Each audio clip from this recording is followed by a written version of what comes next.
Hello વિદ્યાર્થી મિત્રો, welcome to my YouTube channel to all of you વિદ્યાર્થી મિત્રો. આજે આપણે વાત કરવાના છીએ કે 18 જાન્યુઆરી 2025 યાની કે શનિવાર કાલે જે જવાહર નવોદયની એક્ઝામ ધોરણ 5ના વિદ્યાર્થીઓ આપવા માટે જઈ રહ્યા છે એમના માટે સ્પેશિયલ વિડીયો બનાવેલો છે કે કઈ વસ્તુઓ લઈ જવી, કઈ બાબતનું ધ્યાન રાખવું એમના માટે. બરાબર છે. તો પહેલાં તો આપણે વાત કરીએ તો જો આપણને પ્રવેશ કાર્ડ વિદ્યાર્થીઓને સ્કૂલેથી આપવામાં આવેલું હશે, એડમિટ કાર્ડ કહી શકો કે હોલ ટિકિટ કહો કે રિસિપ્ટ કહો કે એ રિસિપ્ટ તમારા ફોટાવાળી હોલ ટિકિટ હશે એનો મેં અહીંયા એક નમૂનો આપ્યો છે. આ પ્રકારની હશે. અહીંયા જે છે એ જમણી બાજુ તમારો ફોટો હશે અને બાકીની જે વિગત તમને તમારે લખતી હશે. આ પ્રકારનું એડમિટ કાર્ડ ખાસ લઈને જવું, તો જ તમને સ્કૂલની અંદર શાળામાં પ્રવેશ આપવામાં આવશે. પછી ખાસ જોઈ લેવું કે હોલ ટિકિટમાં કંઈ ભૂલ નથી, તમારા નામની જ હોલ ટિકિટ છે ને એ જોઈ લેવું. પછી પ્રવેશ પરીક્ષાની અંદર તમે જ્યારે શાળામાં જાઓ છો તો પરીક્ષા ખંડની અંદર કઈ કઈ બાબતો લઈ જવી એની વાત કરીએ. બરાબર છે.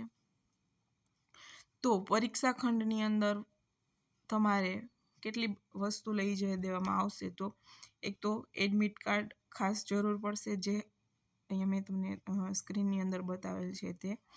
પછી ઇલેક્ટ્રોનિક ઉપકરણો ગેજેટની મંજૂરી નથી, એટલે કે કેલ્ક્યુલેટર છે, સ્માર્ટ વોચ છે, મોબાઈલ, આવી કોઈ પણ ઇલેક્ટ્રિક વસ્તુ હશે એ તમને જે છે બહાર મુકાવડાવી દેવામાં આવશે, એટલે આને ખાસ લઈને જ નહીં જોવી. અને જો જરૂર હોય ઘડિયાળની તો કાંટાવાળી ઘડિયાળ લઈ જવી સમય જોવા માટે. તેમને ત્યાં બેલ વાગશે જ સમય અનુસાર, છતાં પણ જો સમય અનુસાર તમે અનુસરો છો પેપરને તો તમે કાંટાવાળી ઘડિયાળ લઈ જઈ શકો છો. તેમજ એડમિટ કાર્ડ ઉપરાંત બ્લેક અથવા બ્લુ બોલ પેન લઈ જવી. બરાબર, એ સિવાય કશું લઈ જવા દેવામાં આવશે નહીં. બની શકે તો જે બોલ પેન છે એ જાડા પોઈન્ટવાળી રાખવી, જેથી કરી અને જે તમારે એડમિટ કાર્ડની અંદર જે ગોળા ભરો છો એ જલ્દી ભરે છે. અને વિદ્યાર્થી મિત્રોએ તમે પ્રેક્ટિસ કરેલ હશે, ગોળા ભરતી વખતે ખાસ ધ્યાન રાખવું બહાર ના નીકળી જાય. અને બીજી એ પણ કાળજી રાખવી કે 10 થી 20 પ્રશ્નો પહેલાં જે પ્રશ્નપત્ર છે, પ્રશ્નપત્રની અંદર પેન્સિલથી ટીક માર્ક કરી લેવું, અથવા તો પ્રશ્નપત્રની અંદર સોલ્વ કરવા. પહેલો પ્રશ્ન થઈ ગયો, પહેલો પ્રશ્ન OMRમાં કરશો, બીજો થયો, બીજો OMRમાં કરશો. આવું કરશો તો ટાઈમ લાગશે. એટલે 10 પ્રશ્નો વ્યવસ્થિત સોલ્વ કરી લેવા, આકૃતિના કે કોઈ પણ 10 પ્રશ્નો. અને પછી એ 10 પ્રશ્નો OMRની અંદર વ્યવસ્થિત જોઈ અને ટીક કરવા, જેથી કરી અને તમારો સમય જે છે એ બચી શકે. અને સમય અનુસાર કામ કરવું. સમય શું છે, તો સમયમાં વાત કરીએ તો 10:30 વાગે તમારે શાળાએ હાજર થવાનું છે. ઉમેદવારો એટલે કે વિદ્યાર્થી મિત્રોએ 10:30 વાગ્યા સુધીમાં પરીક્ષા કેન્દ્ર પર રિપોર્ટ કરવાની છે.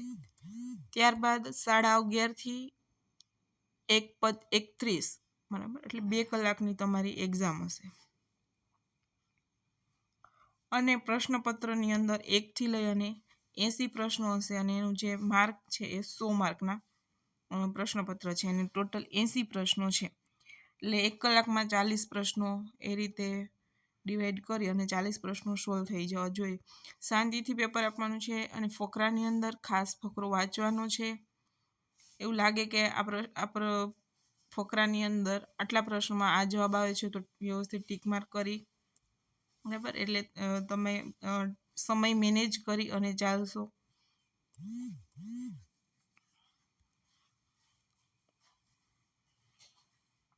પછી હવે OMR શીટની અંદર જ્યારે OMR શીટ ભરો છો ત્યારે રોલ નંબર માંગશે. તો જો અહીંયા જે છે આ રોલ નંબર છે, અહીંયા સામે તમને રોલ નંબર આપવામાં આવશે.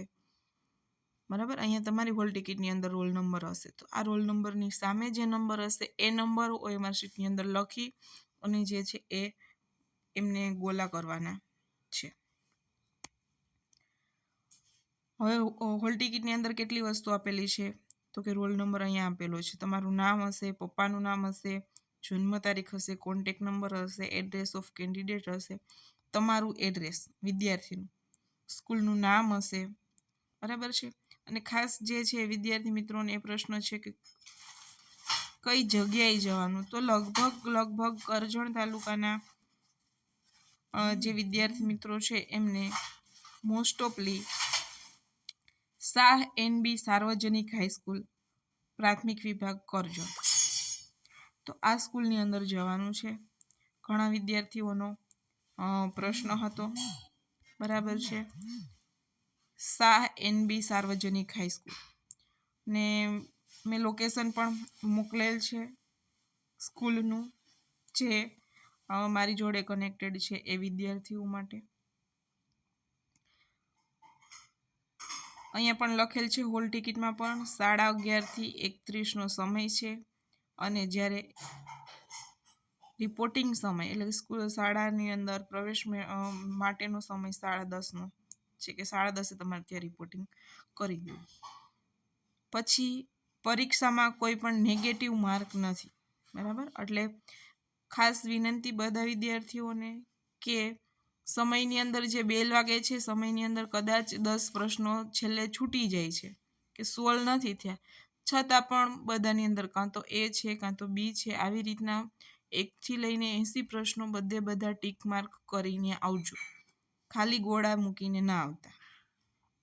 OMR શીટની અંદર 10 પ્રશ્નો છૂટી ગયા છે, 5 મિનિટ છે તો 5 મિનિટની અંદર 10 ની અંદર A કરી દો, અથવા B કરી દો, અથવા C અથવા D. સોલ્વ નથી થયા તો, કારણ કે નેગેટિવ માર્ક નથી, એ 10ની અંદરથી કદાચ તમારે 2 થી 3 પ્રશ્નો સાચા પડી શકે, પણ જો છોડી દેશો તો 10 માર્ક્સ તમારે કપાશે.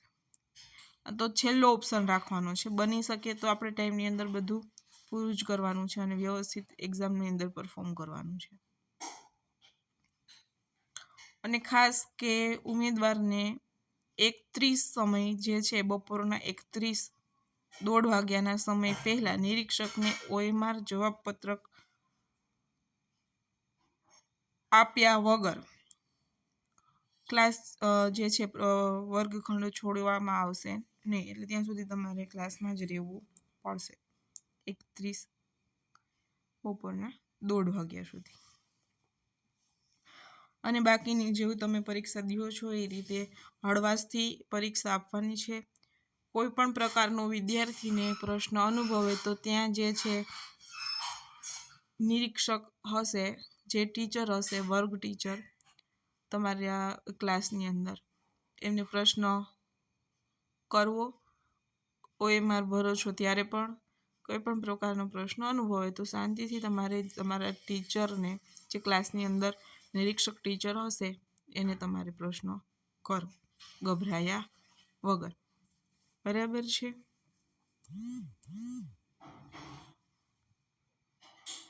પછી છે પાણીની બોટલ પણ તમારે ટ્રાન્સપરન્ટ લઈ જવા દેવામાં આવશે, કે જે તમે એની અંદર પાણી દેખી શકાય. આટલી સૂચના જે છે વિદ્યાર્થીઓને ખાસ પ્રશ્ન હોય છે કે એક્ઝામ પહેલાં કેવી તૈયારીઓ કરવી, કઈ રીતે જવું, કઈ વસ્તુઓ લઈ જવી. આ સિવાય પણ જો વિદ્યાર્થી મિત્રોને કંઈ મૂંઝવણ હોય તો તમે કોમેન્ટ બોક્સની અંદર કમેન્ટ કરી શકો છો. અને અગેન એન્ડ અગેન શાંતિથી વિચારીને સરસ રીતે પરીક્ષા આપો, એવી બેસ્ટ વિશ બધા વિદ્યાર્થી મિત્રોને. શાંતિથી ઊંઘ કરી લેજો, વ્યવસ્થિત જમીને, અને તમે જે ભગવાનને માનો છો એમને પ્રાર્થના કરીને તમારા માતા પિતાને